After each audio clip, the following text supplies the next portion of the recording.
Knockout sa mosyon ni Senador Manny Pacquiao ang apat na senador na kilalang kontra sa Administrasyong Duterte. Tinanggal silang lahat sa kanilang pwesto at pinamumuno ang komite. Yan ang tinutukan ni Jam Sisante. Kakabukas pa lang ng sesyon ng Senado nang tumayo si Senador Manny Pacquiao upang hilinging tanggalin si Senador Franklin Drilon bilang Senate President pro tempore.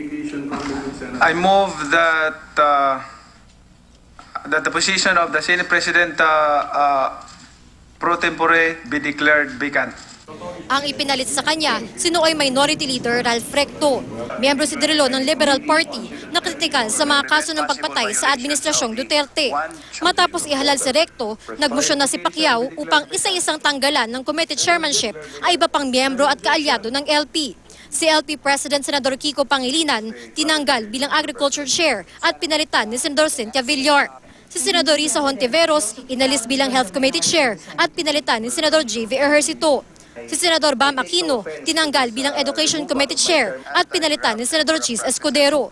Hindi nanlaban ng mga senador na tinanggal, pero naniniwala silang pinagbabayad sila para sa pagtutol nila sa ilang nangyayari sa Administrasyong Duterte.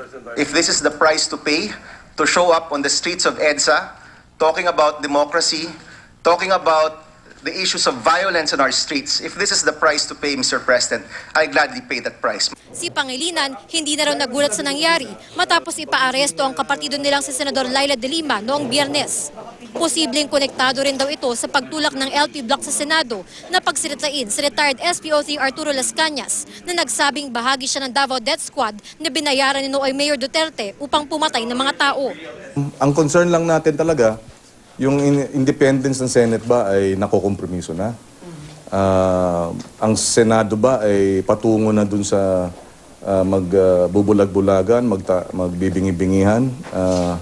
Wag naman at hindi tayo papayag. Kabilang na ngayon ang mga tinanggal na senador sa minority bloc ni Senador Antonio Trillanes IV na tatayo munang minority leader. Inaasahan ding sasali sa kanila si De Lima. Kung ang pananatili ko bilang miyembro ng majority ay ibig sabihin magiging kasabwat ako ng isang administrasyon na nagpapakita ng karahasan at di pagrespeto sa karapatang pantao, then buong loob kong niyayakap ang pagiging miyembro ng bagong minority. Pag-uusapan pa raw ng bagong minority bloc kung sino ang magiging pinuno nila. Ang malinaw daw sa ngayon, magkaisa sila sa pagpuna sa di umano'y mga paglabag sa karapatang pantao at sa pagtutol sa mga panukala kagaya ng death penalty. Itinanggi naman ng Malacanang na may kinalaman sila sa mga pagbabago sa Senado. I think the policy of the president is not to interfere with the other branch of the government.